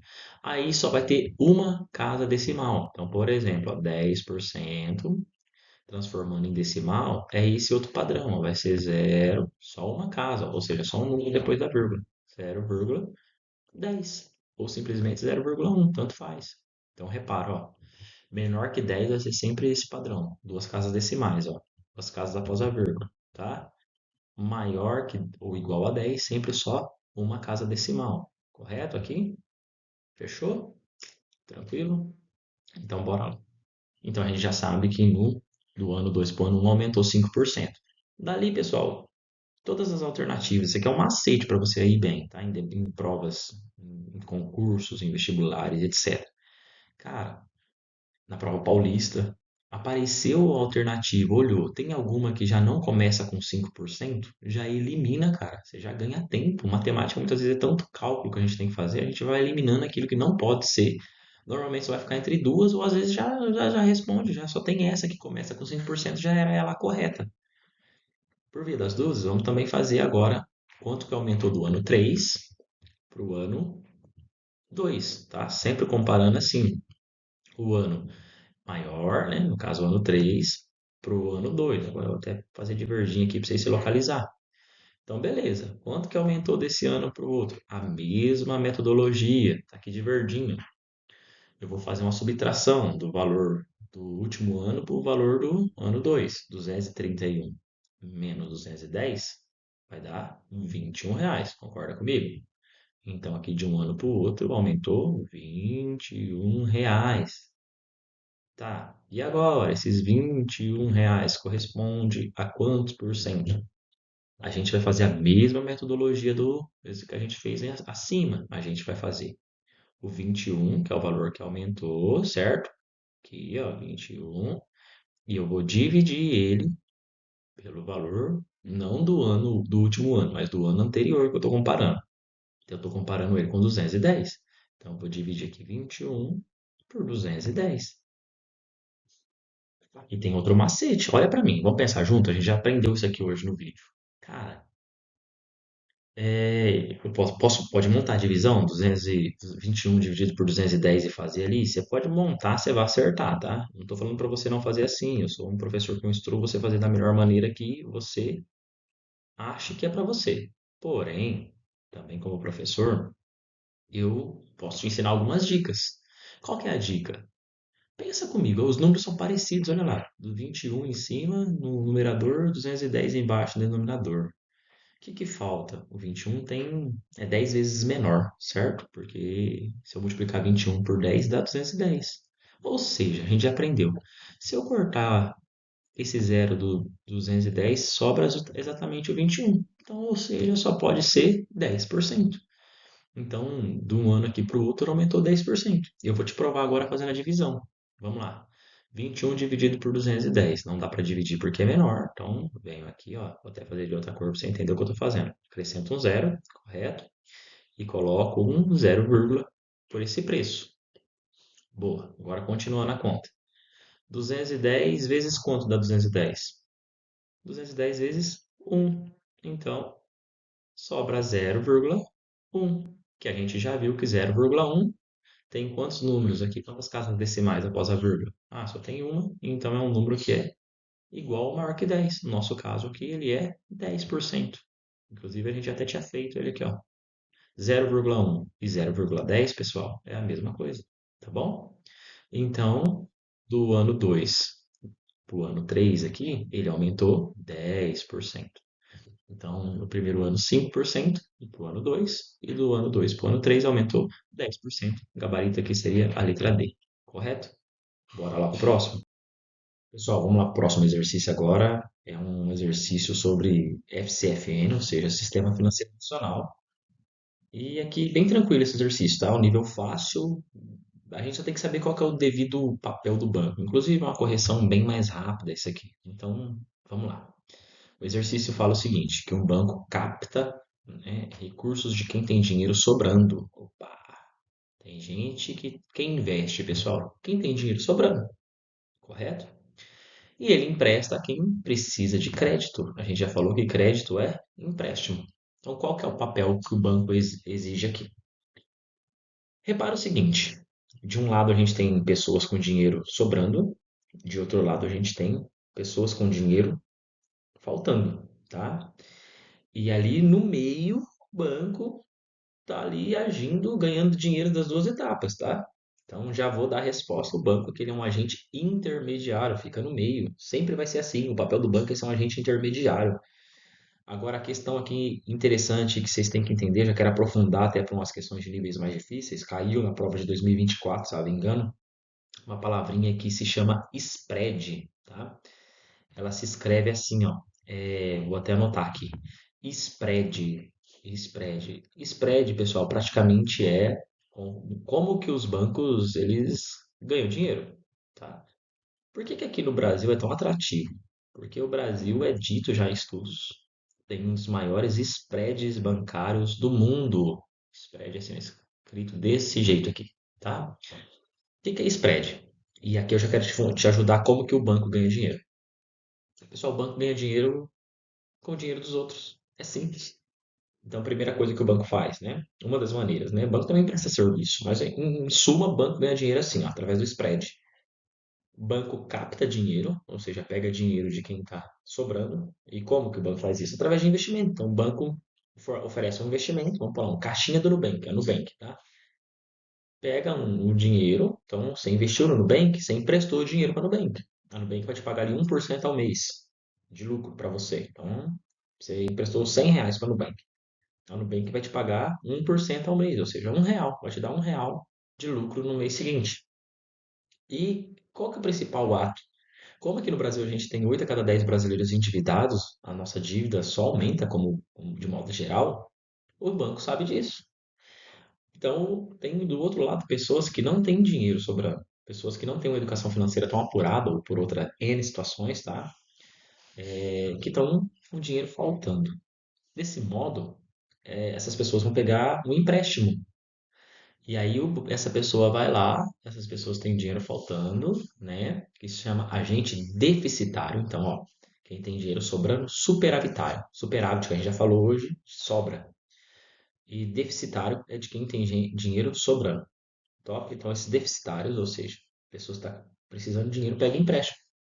E aí o banco vai fazer, sabe o quê? Vai emprestar aqueles R$ 100 lá que você investiu. Vai emprestar pro fulano. Só que detalhe, o banco não vai cobrar 1% para ele de juros. O banco vai cobrar 7, 8% ao mês. Ou seja, com o dinheiro que alguém investiu do agente superavitário, o banco pega esse mesmo dinheiro, paga R$ 1 para esse agente superavitário e empresta esses R$ 100 para alguém que está devendo, agente deficitário, e ganha R$ 8 em cima. Ou seja, em suma, se o banco pagou um e cobrou 8, o banco ganhou R$ 7, ou seja, 7% em cima do dinheiro que nem dele é. Então é assim que o banco age. Isso é o spread. É esse contexto, esse conjunto. Por isso que a gente diz que o banco ele é um agente intermediário. Está sempre ali no meio. Boa? Vamos para o próximo. Vamos lá, pessoal. Agora é um exercício muito interessante. A gente está entrando agora nos exercícios de renda fixa, tá? A maioria deles tem um nível intermediário de dificuldade. E por quê? Aqui no renda fixa, como eu disse, cai muito exercício sobre o Tesouro Direto, que a gente aprendeu hoje, quando você empresta dinheiro para o Tesouro Nacional, ou seja, para o Brasil. E o Tesouro Direto, pessoal, é um programa, tá? E ele tem vários títulos. O que que é título? Você se habitue já com esse termo. Os títulos são ali os tipos de investimento, para ficar mais fácil assim, para que você possa entender. Então, se entrar na página do Tesouro Direto, eu vou deixar o link aí depois para você na descrição também. Caso a gente estiver no mesmo grupo junto no WhatsApp, eu vou te mandar ali alguns prints e explicações resumidas dos títulos do Tesouro. O Tesouro tem vários tipos de títulos, tá? Tanto pré-fixado, ou seja, a taxa já é pré-combinada antes, então vai ter título tipo assim, Tesouro pré-fixado de 13,75% ao ano. Então você já sabe que você vai receber 13,75% de renda a mais se você segurar esse título pelo período que ele te deixou ali. Ele te dá uma datinha, tá? E tem o pós-fixado. Então, o pós-fixado é aquele tipo de título que ele vai estar mudando, ele pode estar mudando um pouquinho, porque normalmente ele é atrelado a algum índice, tá? Pode ser ali a Selic, o IPCA. Então, tem ali, por exemplo, o título assim, ó, IPCA mais, então, é o IPCA mais uma taxa fixa. Então, o IPCA é variável, a taxa é fixa. Pode ter o Tesouro Selic, que é um dos mais famosos. Então, se a Selic muda, a rentabilidade muda e assim por diante. Tem aí tesouro com objetivo de aposentadoria, tem o tesouro objetivo Educa Mais, tá? Que é para pensando justamente ali para nos pais, pensando na educação dos filhos. E tem agora também o Tesouro Reserva, é bem novo, acho que começou em maio, salvo engano. Eu já invisto, muito interessante, inclusive, tá? E vamos dar uma lida aqui agora nessa pergunta. A família quer poupar para a Joana receber uma renda mensal. Então, eles querem poupar para Joana receber uma renda passiva, que a gente fala, tá? Ela vai estar recebendo um dinheiro todo mês através do lucro do investimento dela. Durante 5 anos e pagar a faculdade. Pessoal, vou te dar uma dica. Se cair qualquer exercício aqui para você diferenciar qual que é o título, é fácil. Todo título está atrelado a um objetivo. Então, você vai fazer a pergunta: qual que é o objetivo dessa família? Eles querem receber um dinheiro para que esse dinheiro que eles receberam custe e pague a faculdade da Joana. Então, o grande objetivo é um estudo, é a educação. Então, fica mais fácil. Qual o título mais adequado? Aquele que tem a ver com a educação. Olha lá, Tesouro Educa Mais. Muito fácil, tá bom? Então, se fosse para aposentadoria, seria aqui o Renda Mais, ó, aposentadoria. Se fosse para uma reserva de emergência, algo mais imediato, a gente usa mais, mas sempre o Selic e agora também o Tesouro Reserva, que é novo, tá? Como isso daqui é um simulado, ainda não tinha o Tesouro Reserva ano passado, que são os exercícios praticamente do ano passado. Mas depende do seu objetivo, cara. Muito simples. Já é?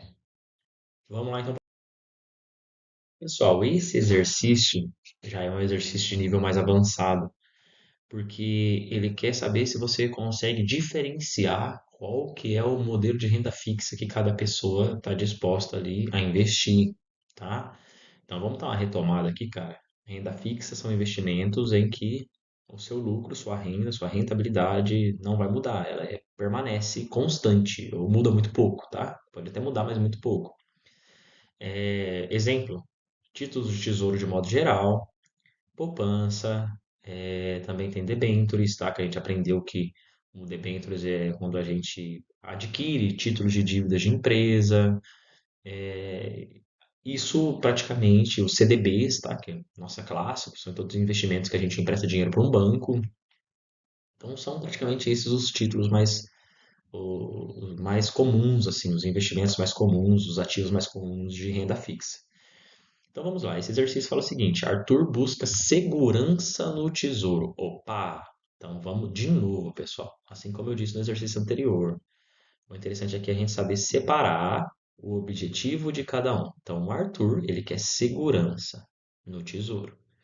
Tá? O tesouro, ele é extremamente seguro. Então, já está fato. O título que o Arthur vai escolher é um título do tesouro. Fato. As alternativas ali tinham para você e vendo qual o título, né, qual investimento se adequa ao objetivo da pessoa. Então, qualquer alternativa que não começasse com o título do tesouro, você já poderia, tipo, eliminar, cara. Não tem sentido. Tá muito claro isso aqui. Então, beleza. Até a resposta aqui começaria com o tesouro. Caso aqui do Sr. Selic. É o que mais aproxima do objetivo, tá? Se ele estivesse falando que ele queria segurança no tesouro, para aposentadoria seria o renda mais. Se ele estivesse discriminando que seria para se proteger da inflação, seria o IPCA, mais, se fosse para quando a gente viu hoje para um estudo, para uma faculdade no futuro, seria o Educa Mais, etc. Mas aqui no caso ele especificou então é o Selic. Já a Helena, ela aceita bancos com FGC, então, ou seja, a Helena vai buscar um investimento de renda fixa emprestando dinheiro para o banco. Então, qual é o tipo de investimento que empresta dinheiro para o banco? A gente já viu, é o CDB. Tá? CDB. Inclusive as caixinhas aí que você conhece são uma modalidade de CDB, tá bom? A grande maioria delas. Mas, professor, apareceu um termo aqui que é o FGC. E você não falou para nós, você não nos disse o que é o FGC. Pessoal, vamos lá. Vamos aproveitar para te ajudar aqui. O FGC é o Fundo Garantidor de Crédito. O que significa? É um fundo, quando a gente fala fundo, é tipo uma modalidade de segurança, de amparo, que te ajuda, né? Então tem investimentos que tem esse FGC que te ajuda se caso o banco falir e não poder te pagar. Então aqui no Brasil funciona o seguinte: investimentos de CDB que possuem garantia do FGC te permitem até 250 mil reais por CPF. Então, se caso você tinha até 250 mil reais investidos lá no banco, esse banco quebrou, esse FGC vai cobrir e vai te pagar. Tá? O banco não paga, mas ele paga, você não precisa pagar nada mais para ter esse FGC. Só você escolher um título que tem garantia do FGC, tá? Você pode ter isso daí. Ah, professor, e se eu tivesse 256 mil? Então, 250 mil o FGC cobra e 6 mil, infelizmente, você perde, tá? Então, é uma garantia a mais. Embora É um detalhe mais técnico, mas eu não me apego muito a títulos com FGC, porque no Brasil é um estudo já comprovado, você pode pesquisar, menos de 5, 6% de todos os investimentos que o FGC consegue pagar. Então, se todo mundo, todos os bancos quebrassem hoje, o FGC só ia poder ajudar 5, 6% das pessoas, tá? Mas vamos lá, não é o objetivo aqui, só para te ajudar. Então, ali a Helena quer um CDB, é o objetivo dela. Agora o Vitor, ele aceita o risco, olha lá, aceita o risco de empresas privadas. Pessoal, para investir em empresas só tem dois jeitos, tá? Praticamente aqui para nossa Olimpíada. Ou você vai investir em uma renda variável através de ações, que não é o caso, porque aqui o exercício ele deixa bem lá no título, tá, pessoal? Ele separa os temas na prova. É renda fixa, então se é renda fixa não pode ser ações. Então, no caso é debenture. Grava isso, que você adquire títulos de dívidas de empresas. Então, vamos separar de novo. Só tem duas modalidades de você investir em empresas, ou através da renda variável comprando ações, ou através da renda fixa através dos debentures. Então já está a resposta aqui, tá? Aqui o Vitor seria debentures. Aqui do lado tem um quadro que praticamente ele explica tudinho isso daqui que eu acabei de te explicar, tá? Lembrando que aqui, ó, repara que no Tesouro Direto não tem FGC. E pouco importa, porque o Tesouro já é o título mais seguro do Brasil, então nem precisa de garantia do FGC, que a gente viu que nem é tão abrangente assim como deveria. Boa? CDB, a maioria tem, não são todos, garantia do FGC. E debenture também não tem FGC. Fechou? Tranquilo? Então vamos dando sequência aí na nossa correção. Pessoal, chegamos aqui agora a um exercício de um nível mais complexo. Vai exigir um pouco mais de conhecimento. Algumas coisas eu já que abordei hoje aqui, então vai te ajudar a ter um conhecimento prévio para pelo menos entender esse exercício, tá? Te convido a me acompanhar no YouTube, me acompanhar também no WhatsApp, porque a gente vai dar sequência, a gente vai treinar mais isso daqui. Hoje é só aquela aula inaugural, é mais para te passar uma contextualização e ela já vai ser bem produtiva. É uma aula que já passou de 1h20, tá? Uma aula, por mais ser inaugural e assim, genérica, ou seja, só passando por cima, a gente está bem aprofundando nos temas também, já vai te ajudar bastante. Mas posteriormente a gente vai fazer isso com mais detalhes. Então vamos lá. Esse daqui é um exercício de indexadores e rentabilidade. O que é um indexador? É uma taxa fixa. Então, indexador pode ser a Selic, pode ser o CDI, que a gente já falou hoje, pode ser o IPCA. Isso é um indexador, é uma taxa. E taxa a gente também já falou que é uma porcentagem. Então, é uma taxa fixa. Boa? E rentabilidade é o nosso retorno. Então, vamos lá. Título A. O título A que a pessoa escolheu para investir, ele é pré-fixado, então, ou seja, é pré-combinado, e ele vai receber 10%. Então, aqui, ó, não fala o período, mas é 10%. Ou seja, normalmente é ao ano, tá, pessoal? Essa taxa aqui é ao ano.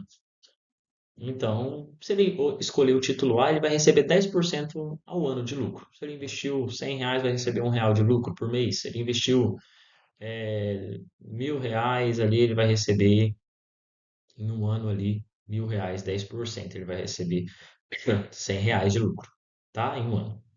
Tá. Já o título B é 105% do CDI. Isso a gente até já falou hoje, hein?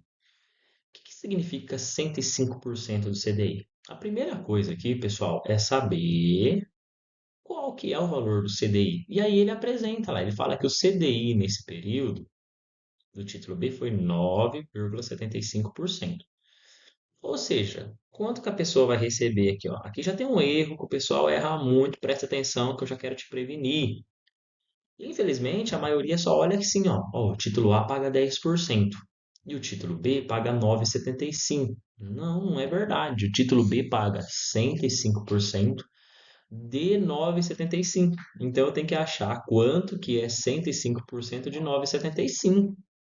Repara o seguinte, cara, 100% é tudo, não é? Então se fosse 100% de CDI, aqui ia pagar 9,75, mas ele paga 5% a mais do que isso. Então, o que que a gente faz para calcular? Quanto que é 105% do CDI? Você pode fazer de duas maneiras. Ou você pode transformar o 105 em número decimal, né? Que para transformar qualquer número aqui, ó, acima de 10 a gente já viu, é duas casas decimais. Então, 105 é acima de 10, obviamente. Então, duas casas depois da vírgula. Transformei ele colocaria a vírgula aqui, ó, até fazer para vocês. Colocaria a nossa vírgula aqui certinho. Duas casas depois da vírgula, aqui depois do 1.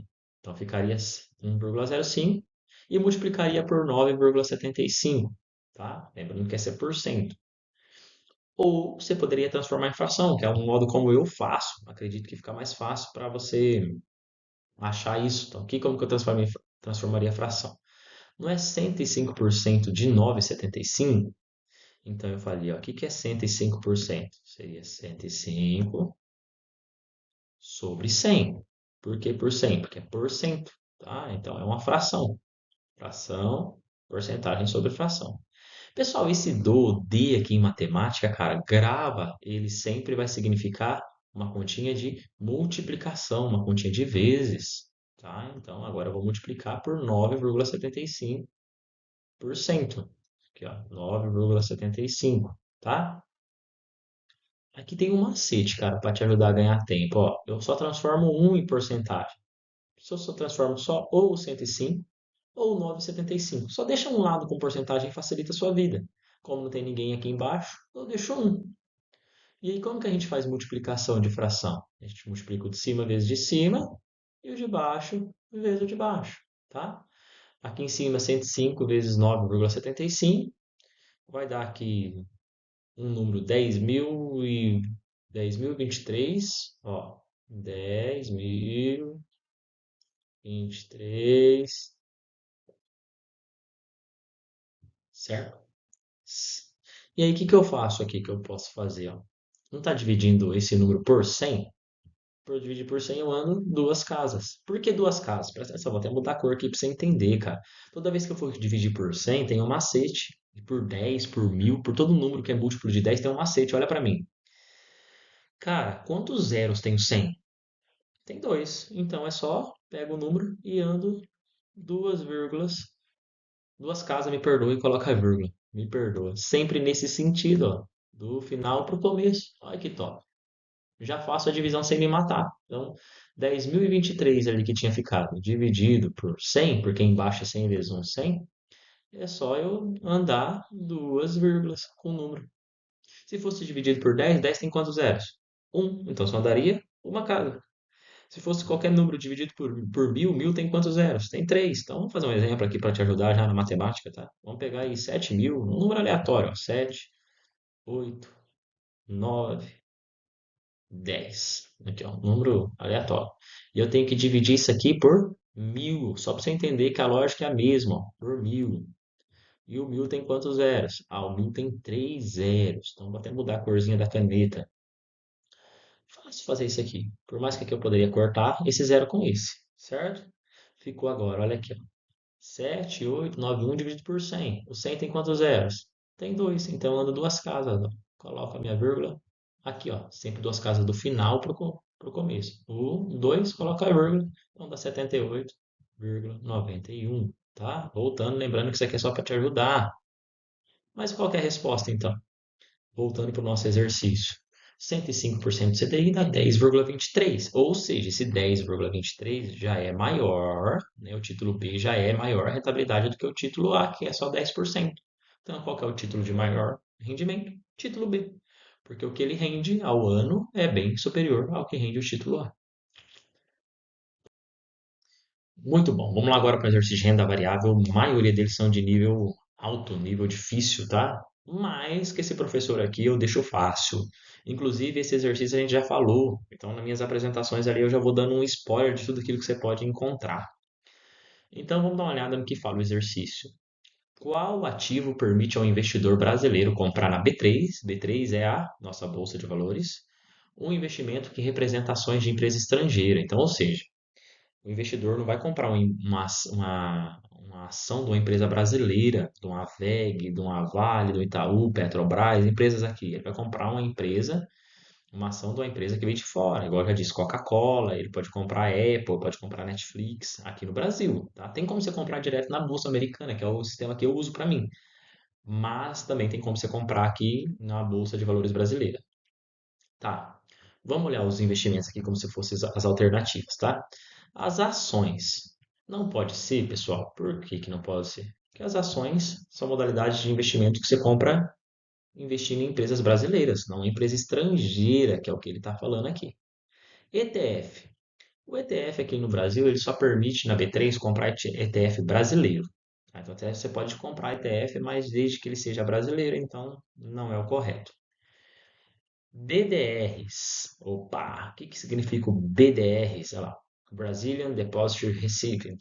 Então, ou seja, são empresas estrangeiras que têm como se fosse, tá? Eu estou explicando aqui de um modo grosseiro, não é esse o termo técnico, mas uma filial que você compra. Então, tem como você comprar a empresa, a ação dessas empresas na Bolsa de Valores Brasileiras através do que se chama BDR. Então, e no caso, esse é a nossa resposta, tá? Vamos aproveitar e lembrar os outros.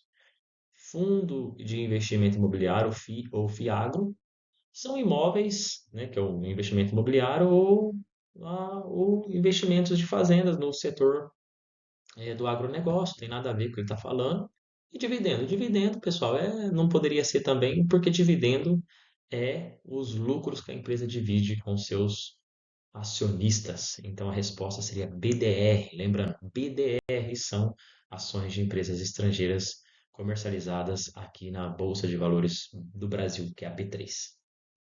Pessoal, então finalizando agora, estamos chegando nas últimas etapas na nossa aula de apresentação e eu queria te ajudar aqui com um plano de aula de retomada, tá?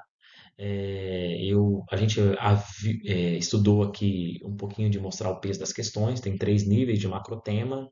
A gente fez cálculos essenciais, porcentagem, cara, é algo que você vai usar muito. A gente entendeu o que que é renda fixa, então é aquela rentabilidade, aquele lucro que você vai receber, que já é pré-combinado, você já sabe quanto você vai receber antes de investir. A gente viu muito do Tesouro, o CDB, tem a poupança, tem também outros tipos de investimento como a debêntures, tá?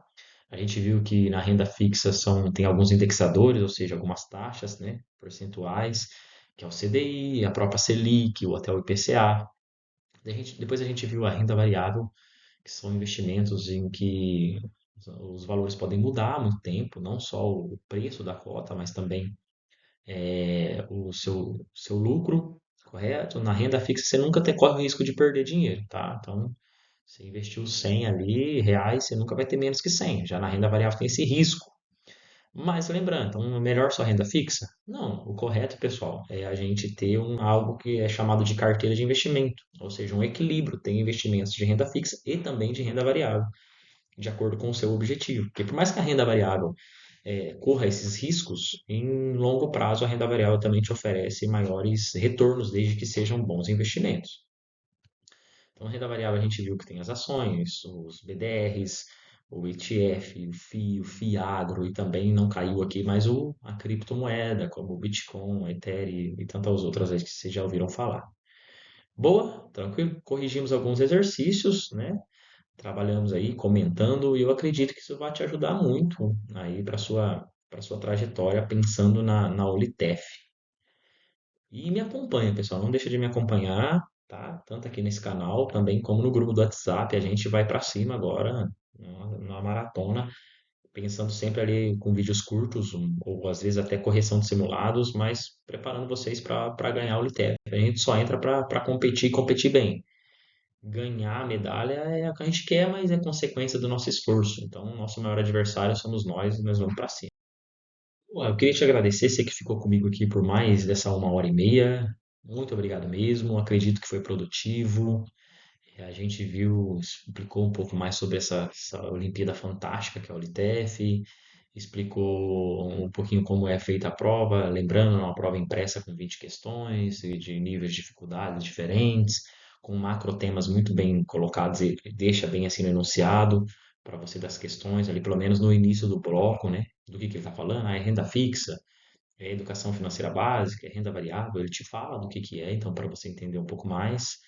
E acredito que tenha te ajudado, tá? A gente falou aqui de juros, a gente falou de títulos de renda fixa, variável, o que que significa liquidez, o que que significa o risco, esse risco-retorno é o grande gráfico, né, dos investimentos. Quanto maior o risco, tende a ter também um maior retorno, quanto menor o risco, também tende os retornos serem mais baixos, tá? Falamos muito o que que é inflação, PIB, e como que essas coisas estão interconectadas. Fomos até mais abrangente no Sistema Financeiro Nacional, explicando quais as ações que que um governo usa e pode usar para controlar a inflação através da taxa básica de juros, que é a Selic, tá? Então, eu acredito que se você me acompanhar, tiver vontade, a gente vai também estar disponibilizando para vocês simulados aí para vocês fazerem sozinhos em casa. É, a gente vai poder ter um resultado bom, beleza? Lembra de estratégias para a prova, vai eliminando aquelas que não têm a capacidade de ser a correta. Isso, você tem 5 alternativas, você já eliminou duas, você já aumentou muito ali sua chance, você já maximizou sua capacidade de acerto, tá bom? Então tem algumas estratégias que é para te ajudar.